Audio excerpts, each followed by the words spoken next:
Eh bien, Ibrar avait appelé. Ils sont très enthousiastes à propos de cette proposition.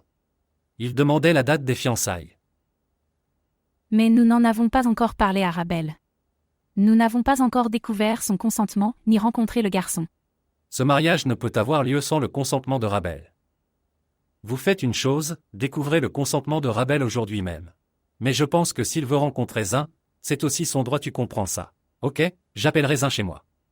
Vous pouvez également le rencontrer. Non, non, je ne pense pas qu'il soit nécessaire de faire cela. N'appelle pas un maintenant. Je n'ai rien dit à Humer à ce sujet. Pourquoi n'as-tu pas parlé de ce mariage à Humer? Et tu sais. Il a besoin de savoir. Elle est sa sœur bien-aimée. Assad, ses vacances se terminent demain. Il retourne à l'auberge. Et vous savez à quel point il est émotif. Il est si proche de Rabel. Je ne veux pas que ses études soient compromises, Assad. Qu'il reste là. S'il découvre l'histoire de Rabel, il risque de devenir irrésolu. Et tu le sais et je ne veux pas qu'il soit dérangé à ce moment-là. Laissez-le simplement rester là, s'il vous plaît. Papa et maman ont raison. Si Humer découvre le mariage de Rabel, alors il ne pourra pas se concentrer sur ses études.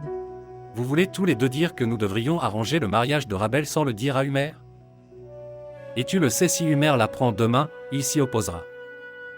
Que le mariage de sa sœur bien-aimée a été arrangé et qu'il ne l'a pas pris au sérieux. Écoute, laisse-moi faire tout ça. Je m'en occupe. D'accord?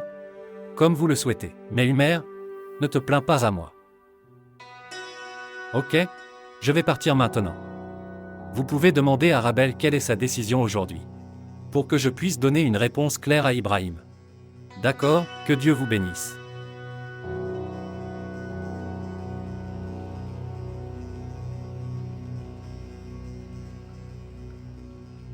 Maman, pourquoi Rabel n'est-il pas encore venu?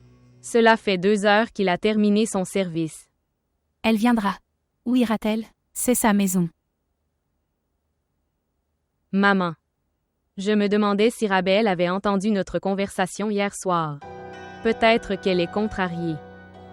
Pourquoi dis-tu des choses aussi inquiétantes? Je commence à m'inquiéter. Je ne sais pas qui a jeté la poisse sur notre maison. La paix ici est ruinée.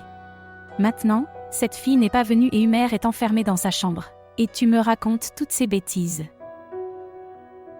Ok, ne t'inquiète pas.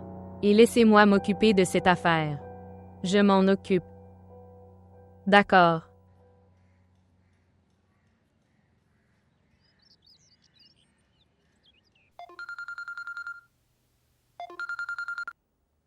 Bonjour. Bonjour. Voici l'oncle Salim, voici Zin. Walaikum assalam. Comment vas-tu, Zin? Comment vas-tu? Je vais bien, comment vas-tu? Comment te sens-tu? Je vais parfaitement bien. Et tu le sais, ton père l'a dit. Je suis très heureuse.